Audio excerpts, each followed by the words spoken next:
राजा ने शव फिर कंधे पर रखा और चल पड़ा। रात्रि गहरी थी, बेताल हंस रहा था।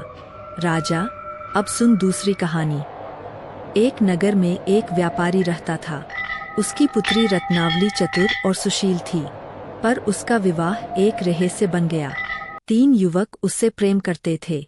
हर कोई दावा करता, वह मेरी ही बनेगी। पर रत्नावली ने कहा, जिसका कर्म श्रेष्ठ होगा वही मेरा होगा। एक दिन डाकुओं ने रत्नावली का अपहरण कर लिया। पहला युवक ने साहस दिखाया और डाकुओं से लड़ा।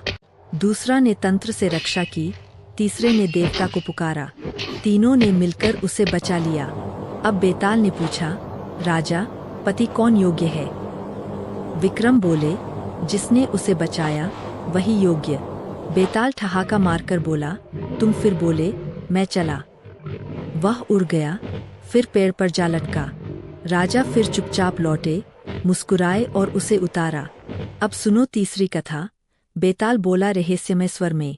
एक नगर में एक साहसी योद्धा रहता था, पर उसकी मृत्यु के बाद शुरू हुआ एक रहस्य। उसकी पत्नी सती बनना चाहती थी, पर जैसे ही अग्नि में बैठी, बिजली चमकी और शव हिला। मृत योद्धा ने आंखें खोल दीं।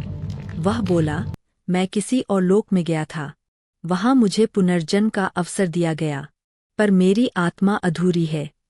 राजा ने पूछा, फिर क्या हुआ? बेताल बोला, पत्नी जीवित रही, पर मन में संदेह, क्या वही उसका पति था या कोई और आत्मा?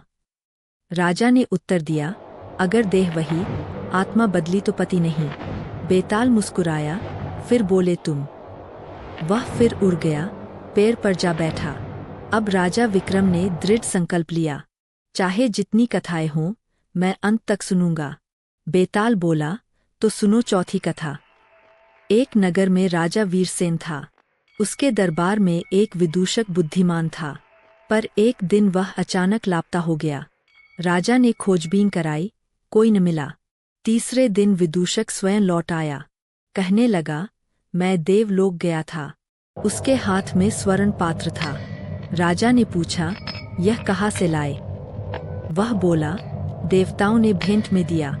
बेताल हंसा, पर रहस्य यह है, वह पात्र हर रात अपने आप भर जाता था।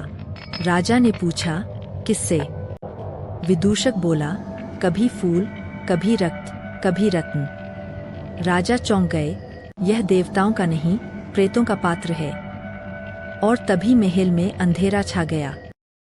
अगर आपको ये कहानी पसंद आई हो, तो लाइक करें, शेयर करें और पार्ट देखने के लिए चैनल को सब्सक्राइब करें। आपका प्यार और समर्थन ही हमें ऐसी रहस्यमय कहानियाँ लाने की प्रेरणा देता है।